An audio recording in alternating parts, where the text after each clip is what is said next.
Hi guys, welcome to my YouTube channel.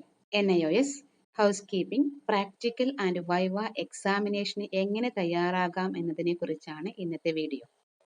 Exam സെന്ററിൽ നിന്ന് അതായത് സ്റ്റഡി സെന്ററിൽ നിന്ന് പ്രാക്ടിക്കൽ വർക്ക് ചെയ്യാൻ വേണ്ടി നമുക്ക് ലഭിക്കുന്ന പ്രധാനപ്പെട്ട ആക്ടിവിറ്റികൾ എന്താണെന്ന് നമുക്ക് നോക്കാം.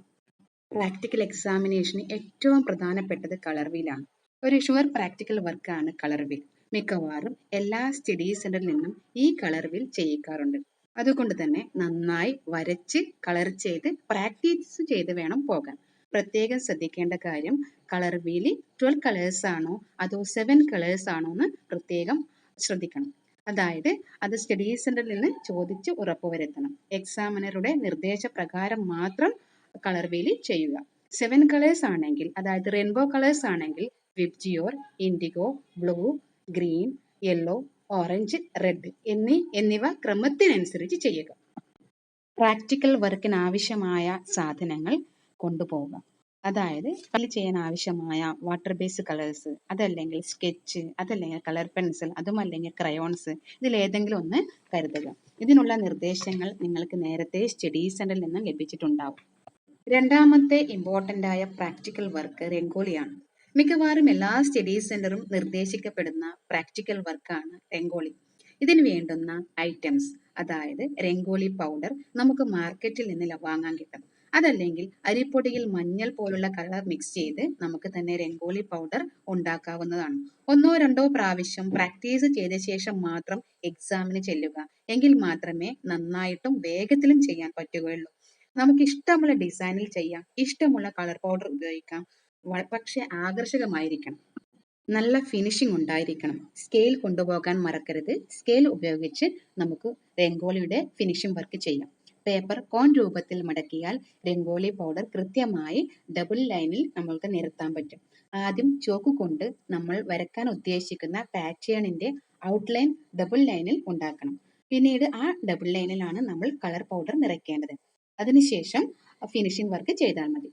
വ്യത്യസ്തമായ കളർ ഉപയോഗിക്കാൻ ശ്രദ്ധിക്കാം, അത് വളരെ ആകർഷണമായി തോന്നും. ചില സ്റ്റഡി സെന്ററുകളിൽ നിന്നും രംഗോലി വരയ്ക്കാനാണ് നിർദ്ദേശിക്കുക. അങ്ങനെയാണെങ്കിൽ നിങ്ങൾ പേപ്പറിൽ നന്നായി സ്കെച്ച് കൊണ്ടോ അല്ലെങ്കിൽ കളർ പെൻസിൽ കൊണ്ടോ നന്നായി വരച്ച് പാറ്റേൺ നന്നായി വരച്ച് കളർ ചെയ്ത് കൊടുക്കുക. മൂന്നാമത്തെ ഇമ്പോർട്ടൻ്റ് വർക്ക് ഫ്ലവർ അറേഞ്ച്മെന്റ് ആണ്. അതിനുവേണ്ടി നമ്മൾ പൂക്കൾ കൊണ്ടുപോകണം. സാധാരണ പൂക്കൾ കൊണ്ടുപോയാൽ മതി.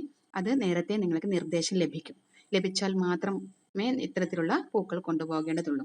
അവിടെ വെച്ച് നമ്മൾ ഫ്ലവർ അറേഞ്ച്മെന്റ് ചെയ്ത് കൊടുക്കണം.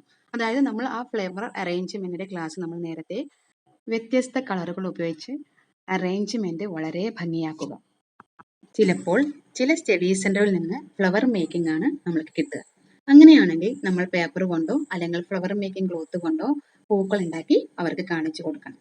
വളരെ നന്നായിട്ട് പൂക്കൾ ഉണ്ടാക്കാൻ പഠിക്കുക. അത് യൂട്യൂബിലൊക്കെ നോക്കിയാൽ സിമ്പിൾ ആയിട്ട് എങ്ങനെയാണ് പേപ്പർ കൊണ്ട് പൂക്കൾ ഉണ്ടാക്കാൻ നമുക്ക് മനസ്സിലാക്കാൻ പറ്റും. അങ്ങനെയാണെങ്കിൽ അതിന് വേണ്ടുന്ന ഐറ്റംസ് പേപ്പർ, അതുപോലെ കത്രിക, അതുപോലെ അതിന് ഡെക്കറേറ്റ് ചെയ്യാനുള്ള കാര്യങ്ങളൊക്കെ കൊണ്ടുപോവുക. വളരെ നന്നായിട്ട് 1-2 പൂക്കൾ ഉണ്ടാക്കി കൊടുത്താൽ മതി. അല്ലെങ്കിൽ ഒരു കൂട്ടം ബഞ്ച് ഓഫ് പൂക്കളും നിങ്ങൾ ചെയ്തു കൊടുക്കുക. നല്ല ഡാർക്ക് കളറുള്ള പേപ്പറുകൾ, വർണ്ണ പേപ്പറുകൾ വാങ്ങുക അതിനുവേണ്ടി. എങ്കിൽ മാത്രമാണ് വളരെ അട്രാക്റ്റീവായി തോന്നുക. അടുത്ത പ്രധാനപ്പെട്ട ക്വസ്റ്റ്യൻ സ്റ്റെയിൻ റിമൂവർ ആണ് വരിക. എസ്പെഷ്യലി ലിപ്സ്റ്റിക് സ്റ്റെയിൻ റിമൂവർ ആണ് സാധാരണ കണ്ടുവരാറുള്ളത്. അതിന് നിങ്ങൾ കൊണ്ടുപോകേണ്ട ഐറ്റംസ് ഒരു വെളുത്ത തുണി, അതായത് ഒരു ടവൽ, ഹാൻഡ് കർച്ചീഫ് ആയാലും മതി, വെളുത്തതായിരിക്കണം. പിന്നെ ഒരു ഡാർക്ക് കളറിൽ ലിപ്സ്റ്റിക് കൊണ്ടുപോകുക. എന്നിട്ട് അവിടെ വെച്ച് തന്നെ ആ കോട്ടൺ തുണിയിൽ അല്ലെങ്കിൽ ആ പീസ് ഓഫ് ക്ലോത്തിൽ നിങ്ങൾ ലിപ്സ്റ്റിക്കിന്റെ കറ ഉണ്ടാക്കുക. അതിനുശേഷം അത് ലിപ്സ്റ്റിക് സ്റ്റെയിൻ കളയുന്ന, അതിന്റെ ആ കറ കളയുന്ന പ്രോസസ്സ് നിങ്ങൾ ചെയ്ത് കാണിക്കണം. നമ്മൾ ക്ലാസ്സിൽ അത് നമ്മൾ പഠിച്ചിട്ടുണ്ട്. നമ്മൾ നന്നായിട്ട് പഠിച്ചിട്ടുണ്ട്, ഇതിന്റെ പ്രോസസ്സ് പഠിച്ചിട്ടുണ്ട്. അതേപോലെ ഒരു പ്രാവശ്യം വീട്ടിൽ നിന്ന് നിങ്ങൾ ചെയ്ത് നോക്കിയ ശേഷം മാത്രം എക്സാമിനേഷൻ ലിപ്സ്റ്റിക്കിന്റെ സ്റ്റെയിൻ കളയുന്ന പ്രോസസ്സ് നിങ്ങൾ ഓൾറെഡി പഠിച്ചിട്ടുണ്ടല്ലോ. അത് ഒരിക്കൽ കൂടി വീട്ടിൽ നിന്ന് ചെയ്ത ശേഷം മാത്രം എക്സാമിനേഷൻ സെന്ററിൽ പോയി ചെയ്യുക. മറ്റൊരു പ്രധാനപ്പെട്ട വർക്കാണ് ക്ലീനിങ്. ഒരു പക്ഷേ ബ്രാസ് അല്ലെങ്കിൽ പ്ലാസ്റ്റിക് അതോ അല്ലെങ്കിൽ വുഡ് ഇത് ഏതെങ്കിലും നമ്മൾക്കൊന്ന് തന്നിട്ട് അത് ക്ലീൻ ചെയ്ത് കൊടുക്കാൻ പറയും. ഇത്രയുമാണ് സാധാരണയായി നമുക്ക് സ്റ്റഡി സെന്ററിൽ നിന്ന് ലഭിക്കുന്ന പ്രാക്ടിക്കൽ വർക്കുകൾ. ഇതൊക്കെ നന്നായി ശ്രദ്ധിച്ച് ചെയ്ത് നോക്കിയ ശേഷം മാത്രം എക്സാമിനേഷന് പോവുക.